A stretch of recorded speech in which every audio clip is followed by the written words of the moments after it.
All right, welcome to the Table Talk, where today we're talking and answering Gabby Lagone question, which is trying to gain 5 to 10 pounds more muscle. Well, in Australia, we'll call it kilos, so 2 to 5 kilos before Christmas. Any good tips? And I don't want to use creatine.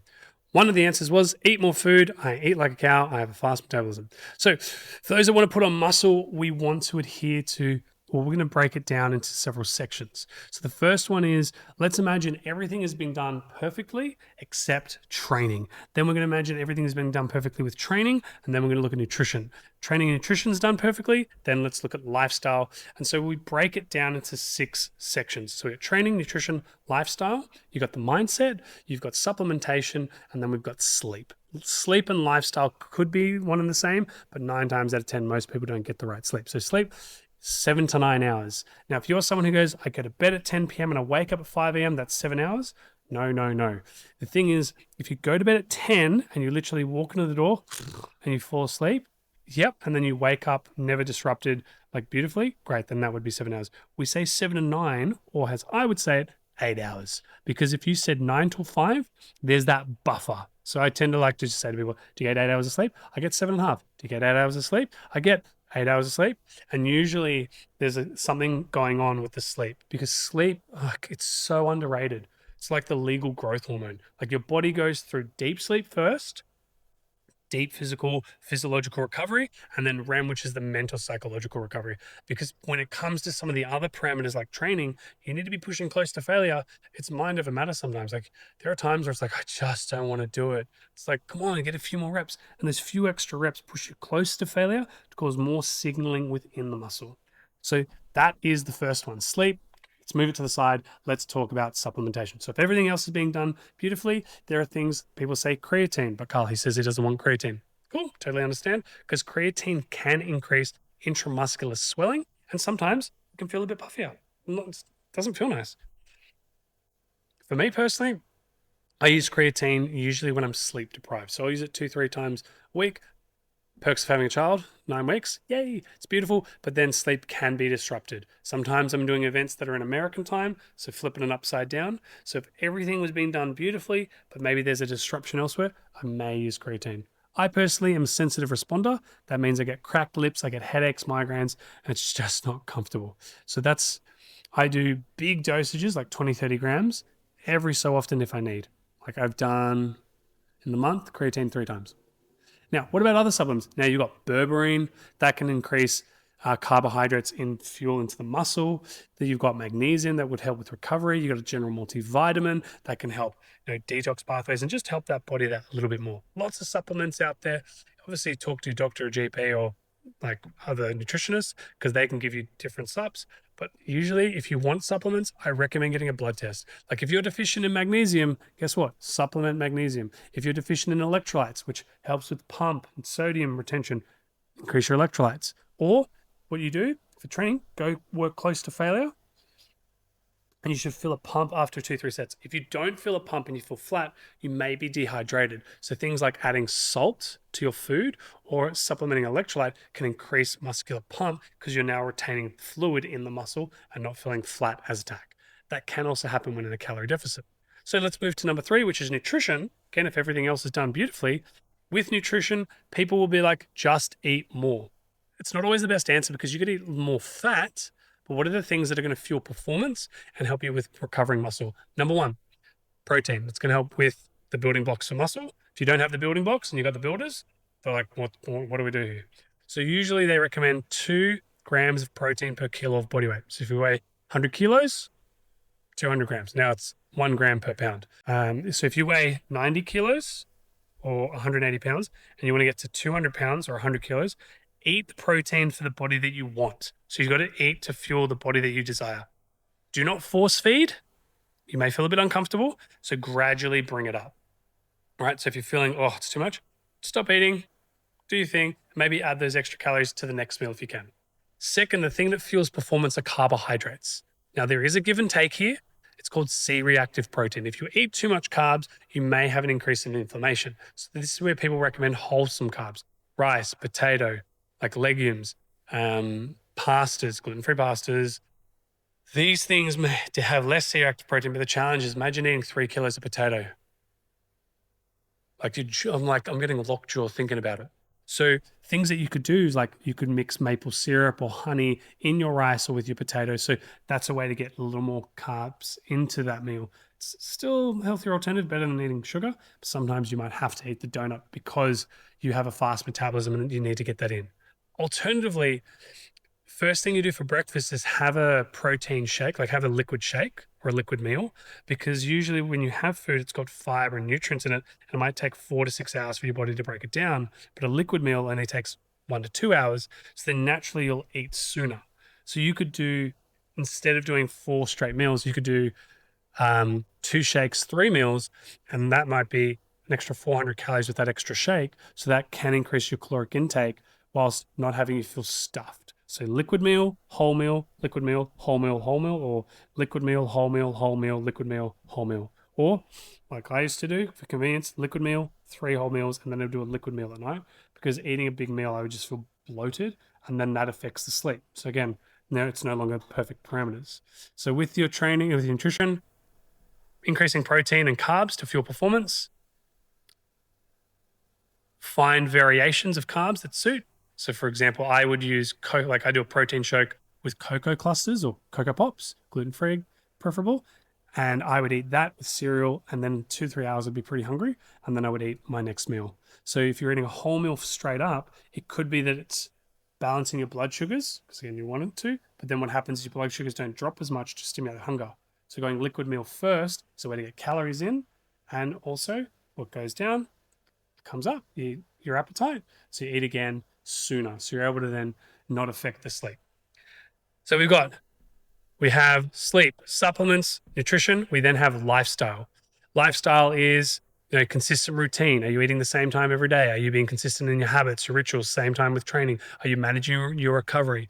You might be doing all the right things, but you might not be recovering from the stimulus. So instead of having adaptation and building muscle, you're actually causing reduction in muscle mass or muscle atrophy. So that's the thing to be mindful of. With training in the lifestyle factor, you're typically looking at 5 to 10 working sets per body part.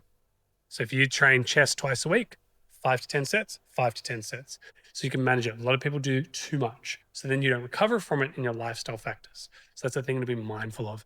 Other things with the lifestyle is you might not have a pitch black room. So then that affects the sleep side. So pitch black, you can get eye masks. Heck, even just put a shirt over your eyes when you go to bed.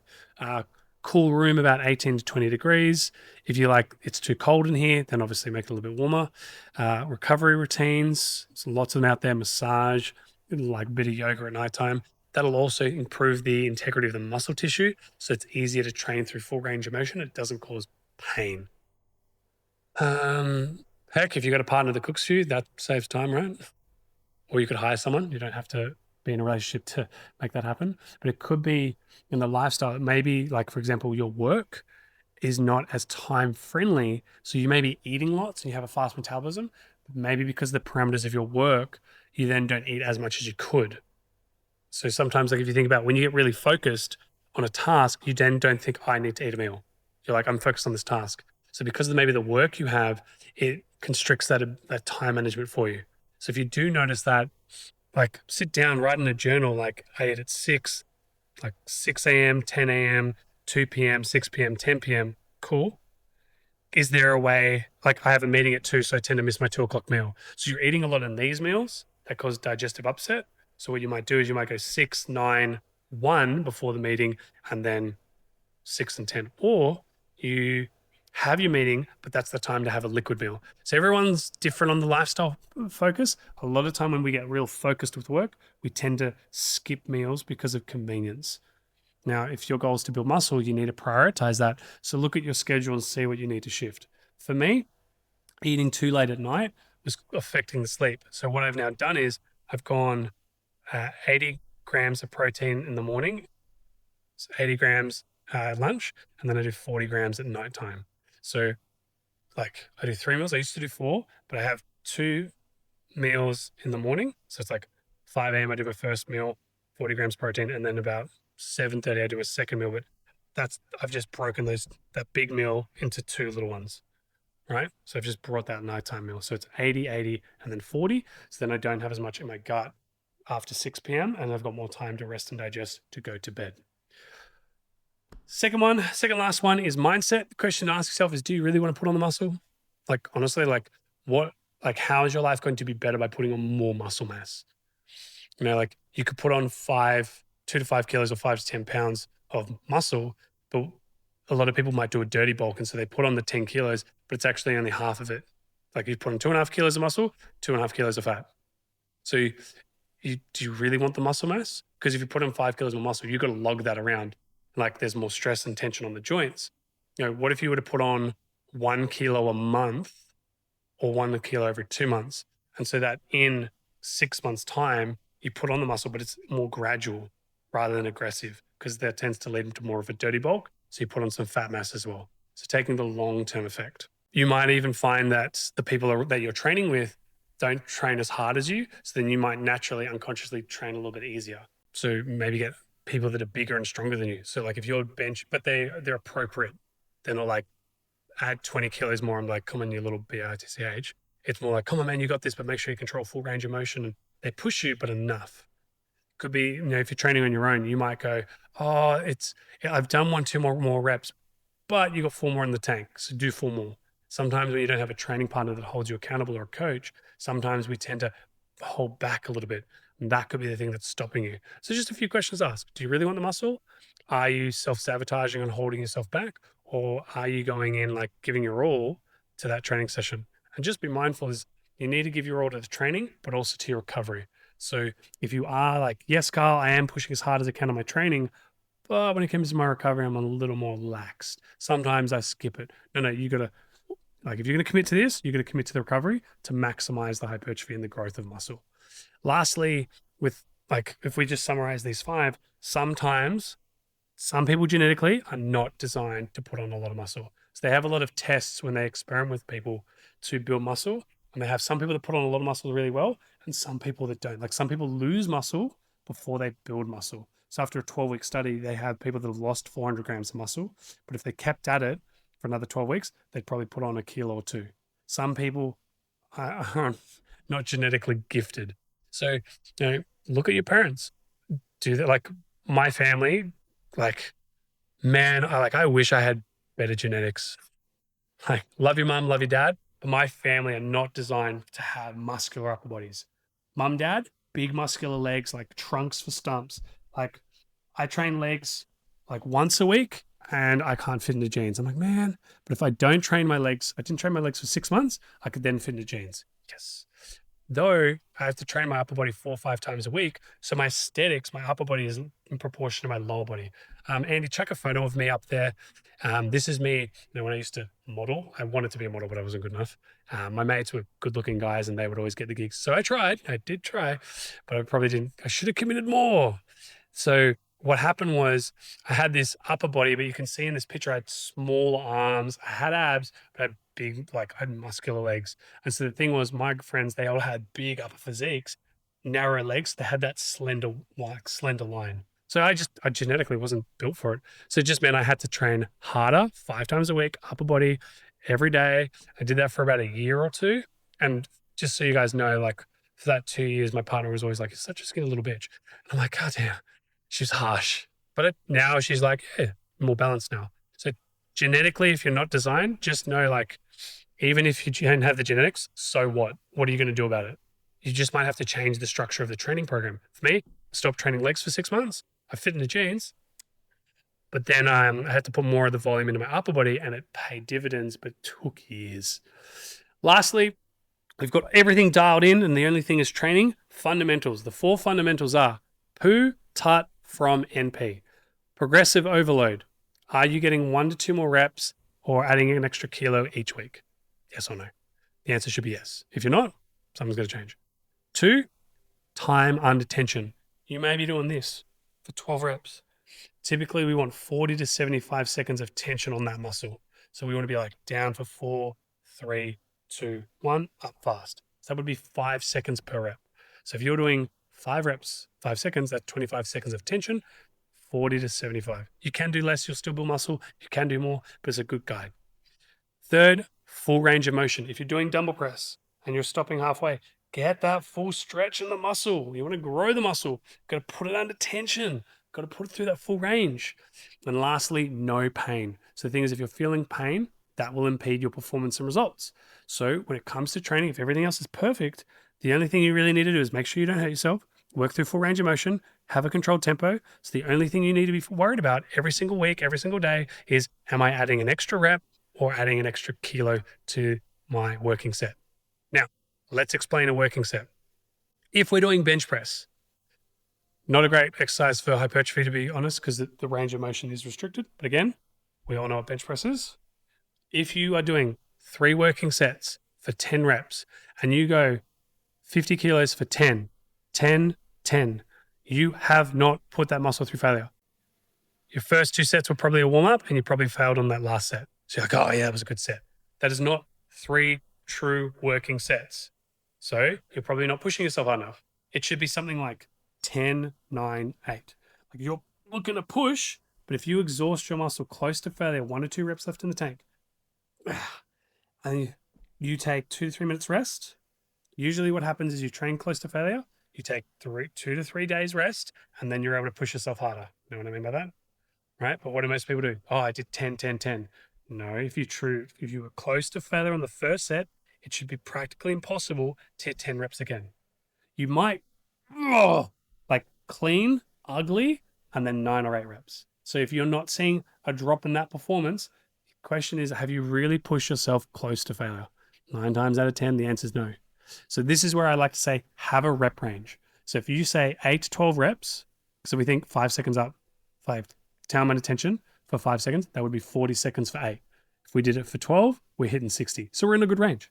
So it ticks the boxes there, 8 to 12. So we're pushing for 12. So week 1 might be 11, 11, 9. Great. Next week, we should hit 12. You can push up to 4 more reps because then that's 65, 70, 75 seconds of tension.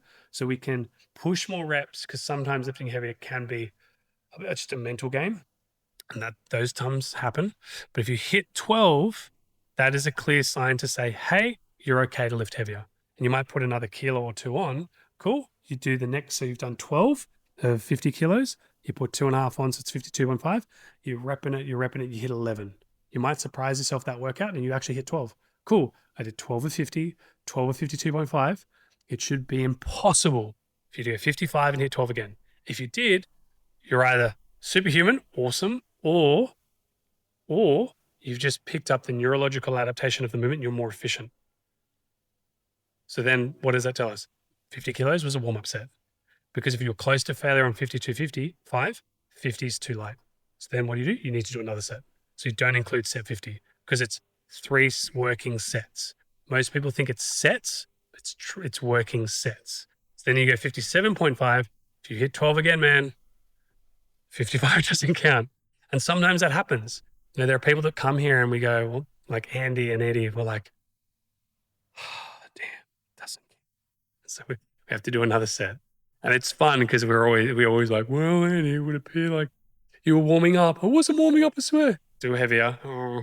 So your reps and sets, so it shouldn't look the same rep target. There should be a variation, not because you're not feeling tired, but it's because you've pushed yourself close to failure. That muscle is just exhausted, and that's why you need to recover. That's why you need to eat your protein and your carbs to fuel the performance. You need to sleep. You need to get the right supplements in. Again, supplements are like the icing on the cake. They help a little bit, but like it's that little bit extra. You capitalize on your lifestyle, your recovery systems, so that every time you train close to failure. You know that all the other things are in place to manage and support recovery. So the next session you come in, you can add that extra one. Now, the last question you might be thinking, but Karl, what about if in 3 to 4 or 8 weeks, I'm doing a program every 8 weeks. What if I don't hit a plateau? I'm like, cool, keep going. But what if I do hit a plateau? The plateau could be because if you hit a plateau in the first week or 2, it could be that movement doesn't suit your body type. Explain, like if I have really long arms, doing a close grip bench press, it's just like it's really demanding on me. I should be slightly wider. Someone with shorter arms can get away with doing that. So the mechanics of your body may need to adjust on a movement. So if you're hitting a plateau within the first week or 2, the exercise might not suit your body type. So, you've got Mike here, if we can see him in the camera. For him, he might need to do semi-pronated to get the most out of his pecs. For me, I might do pronated because he's got longer arms and I've got shorter arms.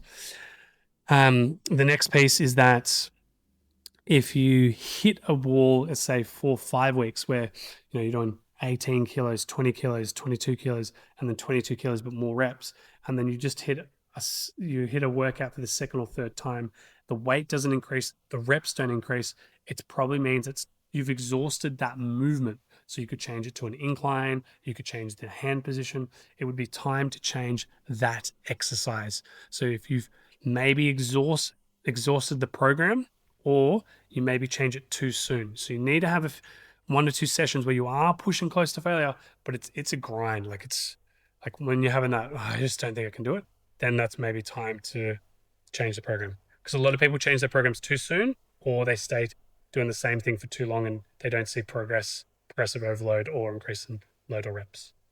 So that is how you're going to build muscle. And lastly, make sure you track your progress. So using a measuring tape, measure your biceps, like check your birth measurements. So even if you're seeing the scale weight stay the same, you might be dropping body fat, but you're putting on muscle. That's called recomp. Lastly, if you are wanting to see muscle and weight go up, you should see a gradual increase of about 125 to 250 grams of scale weight per week. Some people will say more, but then that might be a fat spillover. So just be mindful of how you're tracking. Are you doing DEXA, body composition, skin folds, girth measurements? Find a metric that works well for you. I recommend doing photos because then you can visually see it. Okay, like, oh, I look bloated. Oh yeah, I ate cheesecake last night and I'm lactose intolerant. Cool. Well, now you know, like, eating cheesecake isn't for you. You might actually eat cheesecake and go, damn man, I look shredded, like I'm leaner. Cool. Cheesecake works for you. So even if you have a fast metabolism, using photos can give you an insight to maybe the foods that serve and work for you. If you have any more questions, or anyone that's seen this video and would like a tailored video made for them, let us know and happy to help. Enjoy.